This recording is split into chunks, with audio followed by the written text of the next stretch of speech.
Je m'appelle Ilboudou Dieudonné. Je suis né à Ouagadougou. Je suis le père de 4 enfants. Ma femme est décédée lors d'un accouchement. Elle est tombée malade. Et après 9 mois, elle est décédée. Mais malheureusement, on n'avait pas pu faire le test du sida. Après, au bout d'1 mois, je suis tombé malade. Et c'était la diarrhée. On m'a hospitalisé. Et après 2 jours, ils m'ont déposé chez moi à domicile. Puisque je ne pouvais plus aller dans les dispensaires, puisque je n'avais pas des sous. Donc il y a eu un frère qui est venu me voir. Il m'a évacué. Ils m'ont hospitalisé pendant 12 jours. Donc après, l'infirmière m'a donné des conseils. Est-ce que j'ai fait le test du sida? J'ai dit non. Donc j'ai fait le test et c'était positif. J'avais le VIH 1. Auparavant, je travaillais comme un géotechnicien sur la construction des barrages et des routes. J'ai eu des mésententes avec le directeur du chantier et ils m'ont licencié. Donc, mon mal m'a fait que jusqu'à présent, je ne travaille pas. Mes enfants sont à l'école. Je suis épaulé par mes amis et mes frères. Le sida est une maladie qui fait très mal, puisque ça amène toutes les petites maladies. Tout le corps, la tête, les yeux, surtout le foie, maux de ventre, la diarrhée. Mais présentement, je vis sous traitement. Donc, je sens pas trop le mal. J'arrive à vivre comme il faut, je respire normalement. Ça, je suis content. Bon, moi, j'avais le problème de foie.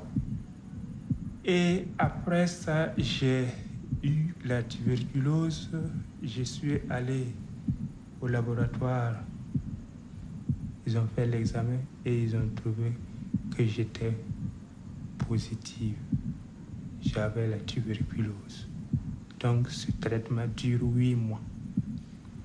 Les 8 mois ont épuisé. Présentement, j'ai problème du sang. Mon corps me manque du sang.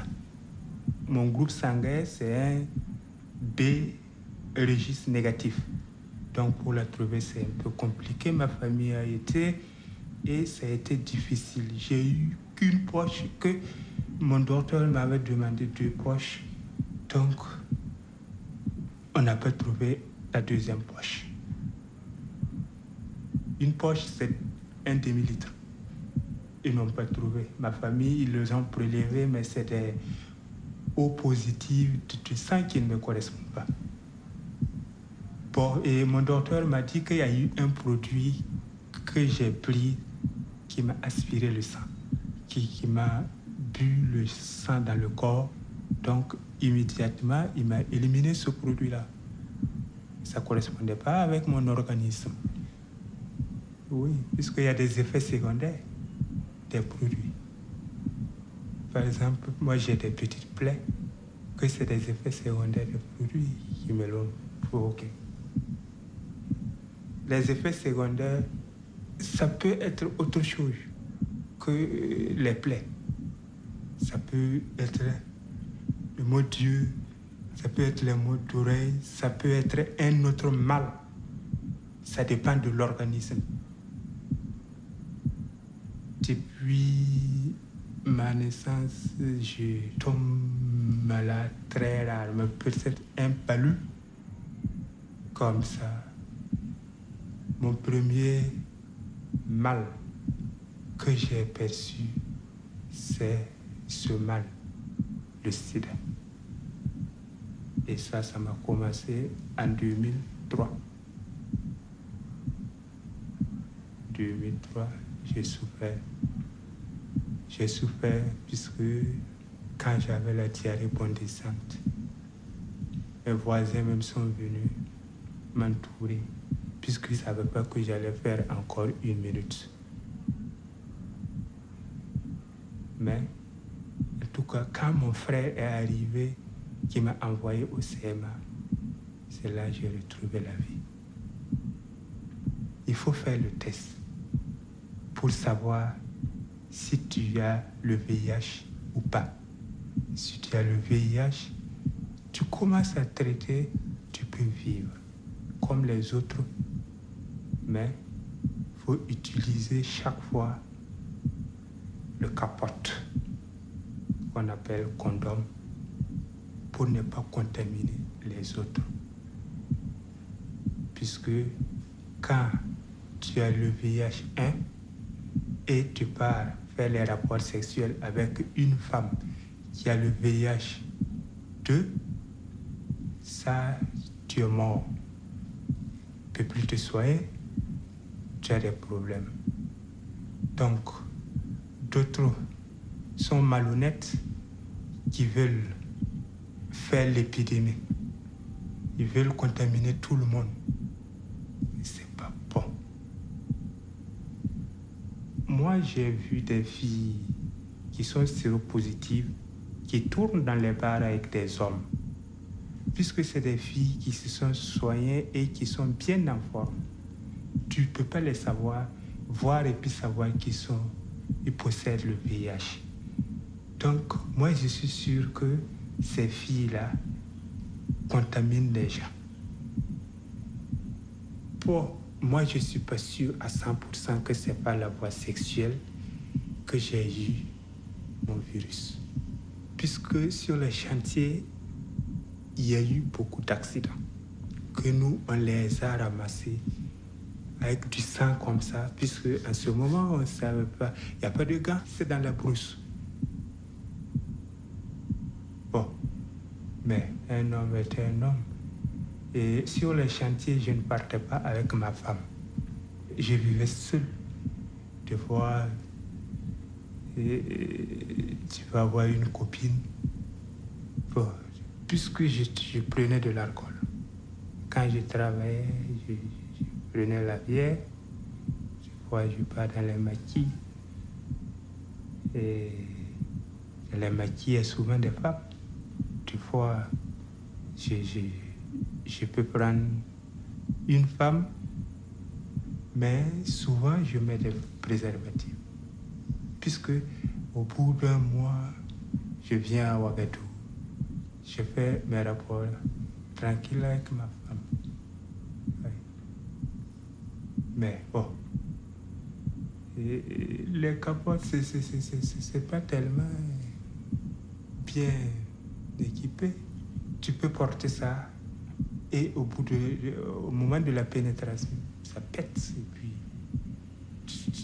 tu es là, puisque c'est un caoutchouc. Donc si c'est pas bien conservé, avec le soleil, ça ne sert pas. Et puis, ça, même si c'est pas pété comme ça, il peut y avoir des trous que le virus peut passer. Donc, tout ça, c'est des risques. Tu vas dire que tu t'es protégé alors que c'est dans le vide. Oui. Tout ça, ça arrive. Tout ça, ça arrive. Mais depuis que j'ai eu le VIH, je n'ai pas fait de rapport puisque je suis malade. Je suis malade et ça ne me vient même pas à l'idée comme ça. Ça ne me donne pas l'envie. Et puis, souvent, moi, je lis la Bible. Donc, je suis souvent concentré. Quand tu es concentré sur la Bible, tu n'aimes pas les rapports comme ça, au hasard. C'est interdit. Il faut te marier avec une femme pour faire des rapports sexuels. Pas faire des rapports avec des femmes d'autrui. C'est pas bon. La Bible interdit ça. Moi, je me suis beaucoup concentré sur la religion, puisque la religion m'a sauvé beaucoup. Et je ne peux pas dire que c'est plus que la médecine, mais vraiment la religion m'a fait des miracles. Sans ça, je ne croyais pas que j'allais survivre jusqu'à présent. Donc, je pense que c'est Dieu qui m'a sauvé de la mort.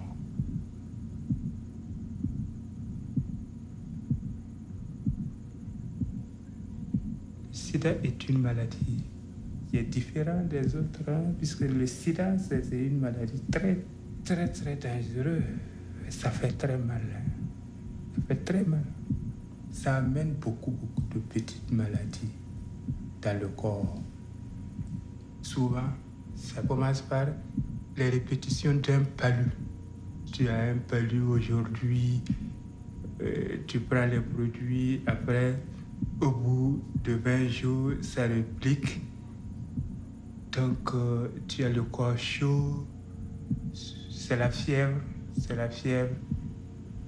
tu trembles, ça te coupe l'appétit aussi, et ça t'affaiblit le sang.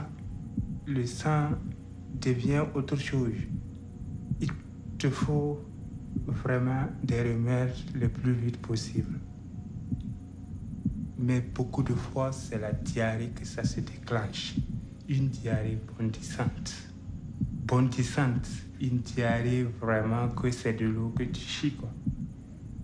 Tu n'arrives même pas à marcher. Tu chies seulement de l'eau.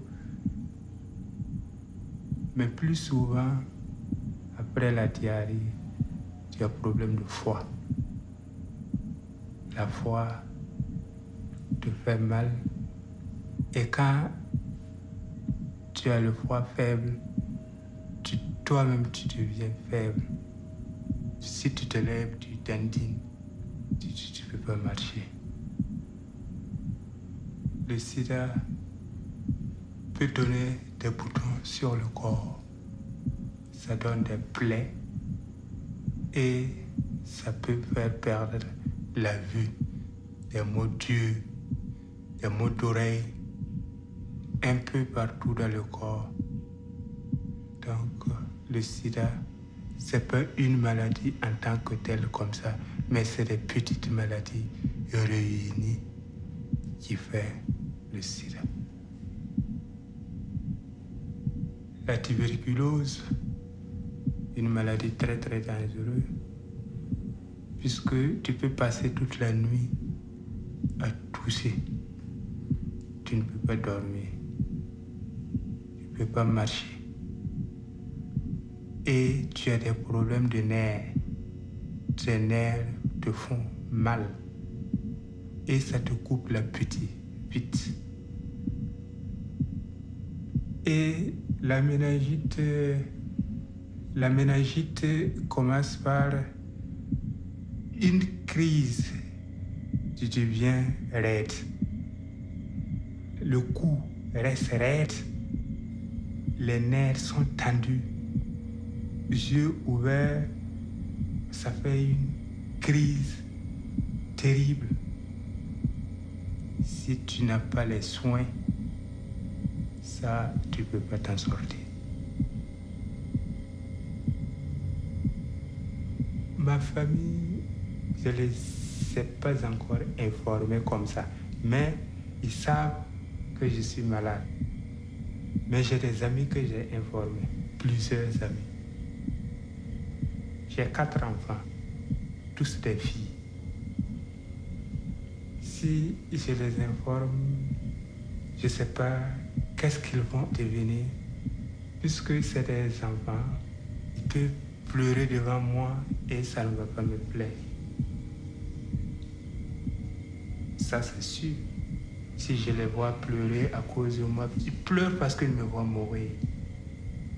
Donc ça va m'affaiblir et ça peut m'aggraver même mon mal. Quand j'étais gravement malade, Moi, j'étais plutôt parmi les morts que les vivants, puisque mon idée même n'était plus sur terre. Et c'est au moment de mon mal que je commençais à prier et Dieu a fait un peu du miracle sur moi. Et depuis que j'ai commencé à prier, mes rêves se réalisent. Ouais. Aujourd'hui, je veux que ma santé soit améliorée pour que je puisse avoir des contrats pour pouvoir survivre avec mes enfants. J'ai 4 filles à l'école et leur scolarité, c'est pas facile.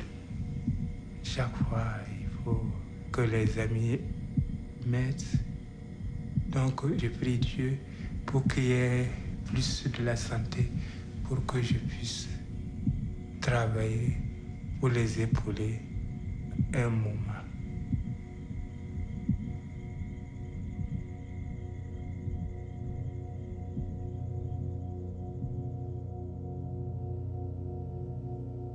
Notre Père qui est aux cieux, que ton nom soit sanctifié, que ton règne vienne, que ta volonté soit faite sur la terre comme au ciel. Donne-nous aujourd'hui notre pain quotidien. Pardonne-nous nos péchés, que nous pardonnons aux autres, mais délivre-nous à la tentation. Amen.